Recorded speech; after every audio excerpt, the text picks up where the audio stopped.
തമിഴ്നാട്ടിലെ തിരുപ്പുറംകുണ്ടം സുബ്രഹ്മണ്യ സ്വാമി ക്ഷേത്രത്തിൻ്റെ അനുബന്ധമായിട്ടുള്ള മലയിൽ സ്ഥാപിച്ചിട്ടുള്ള ദീപത്തൂണിൽ ദീപം തെളിക്കുന്നതിന് മദ്രാസ് ഹൈക്കോടതി ഹിന്ദു സംഘടനകൾക്ക് അനുവാദം നൽകിയിരുന്നു. അത് വളരെ വിവാദമായ വിവരം എല്ലാവർക്കും അറിയാം. മദ്രാസ് ഗവൺമെൻറ്, അതായത് സ്റ്റാലിൻ്റെ നേതൃത്വത്തിലുള്ള തമിഴ്നാട്ടിലെ ഭരണകൂടം ആ ഉത്തരവിനെ ചലഞ്ച് ചെയ്യുന്നു. അവർ ഉന്നയിക്കുന്ന വാദം ഈ ദീപത്തൂട് എന്ന് പറയുന്നത് ജൈനമതക്കാരുടേതാണ് എന്നാണ്.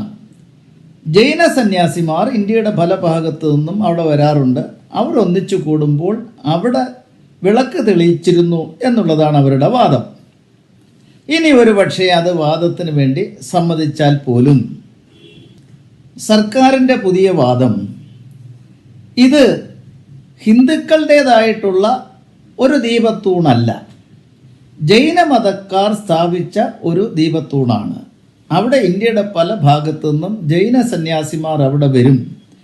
അവർ അവിടെ സംഘടിക്കുന്ന സമയത്ത് വെളിച്ചത്തിന് വേണ്ടി തെളിയിച്ചിട്ടുള്ളതാണ് എന്നാണ് പറയുന്നത്. കൂടാതെ കർണാടകയിലെ ശ്രാവണ ബെളഗോഡയിലും മധുരയിലെ മറ്റൊരു മലയിലും ഈ തരത്തിലുള്ള ദീപസ്തൂണുകൾ കാണാമെന്നും പറയുന്നുണ്ട്. ഏതായാലും ഇത് ജൈനമതക്കാരുടേതാണ് എന്ന് ഇപ്പോൾ തമിഴ്നാട് സർക്കാർ അംഗീകരിക്കുന്നു. നമ്മുടെ ഭരണഘടന അനുസരിച്ച് ഹിന്ദുവിൻ്റെ ഡെഫിനേഷനിൽ ജൈനനും ഉൾപ്പെടുന്നു. ഹിന്ദു ഇൻക്ലൂഡ്സ് ബുദ്ധ, ജൈന എക്സെട്ര എന്നുള്ളതാണ്. അപ്പോൾ ഇവിടുത്തെ ജൈനമതം ഹിന്ദുമതത്തിൻ്റെ ഭാഗമാണ്. അങ്ങനെ വന്നാലും ഈ ദീപത്തൂണുകൾ ഹിന്ദുവിൻ്റേതാണ്.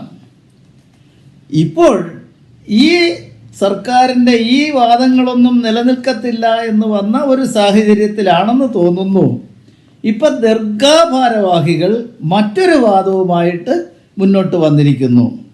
ദർഗയുടേതാണ് ഈ ദീപത്തൂണെന്നാണ് പറയുന്നത്.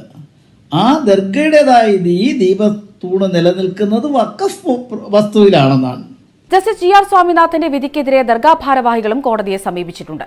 തങ്ങൾക്ക് എതിർവാദം ഉന്നയിക്കാൻ ആവശ്യമായ സമയം നൽകിയില്ല എന്നാണ് ദർഗാ ഭാരവാഹികൾ കോടതിയെ അറിയിച്ചത്. മാത്രവുമല്ല, 1923 രേഖകൾ പ്രകാരം ദീപത്തൂൺ ദർഗയ്ക്ക് കീഴിലുള്ള വഖഫ് സ്വത്താണെന്നും ദർഗാ ഭാരവാഹികൾ പറയുന്നു. അപ്പോൾ ദർഗ അവിടെയുണ്ട്.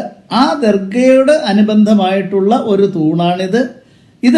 ഈ തൂണ് നിലനിൽക്കുന്നത് വഖഫ് ഭൂമിയിലാണ് എന്നുള്ള വാദം അവരുന്നയിച്ചിരിക്കുകയാണ്. ഏതായാലും തമിഴ്നാട് സർക്കാർ ഈ ക്ഷേത്രത്തിൻ്റെതെന്ന കരുതി ജനങ്ങൾ വർഷങ്ങളായി ദീപം തെളിയിക്കുന്ന ആ ദീപത്തൂണിനെ സർക്കാർ ആദ്യമെടുത്ത് ഏതായാലും ജൈനന്മാർക്ക് കൊടുക്കാനുള്ള ഒരു ശ്രമം നടത്തി.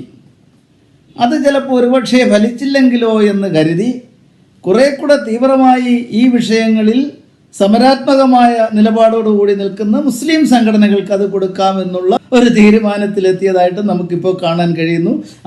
ഇത് വഖഫ് ഭൂമിയിൽ നിൽക്കുന്ന തൂണാണ്, അതുകൊണ്ടത് മുസ്ലിങ്ങൾക്ക് അവകാശപ്പെട്ടതാണ് എന്നുകൂടിയുള്ളൊരു വാദം ഇവിടെ ഉന്നയിക്കുന്നതിനുള്ള അവസരമാണ് തമിഴ്നാട് സർക്കാർ സൃഷ്ടിച്ചിട്ടുള്ളത്.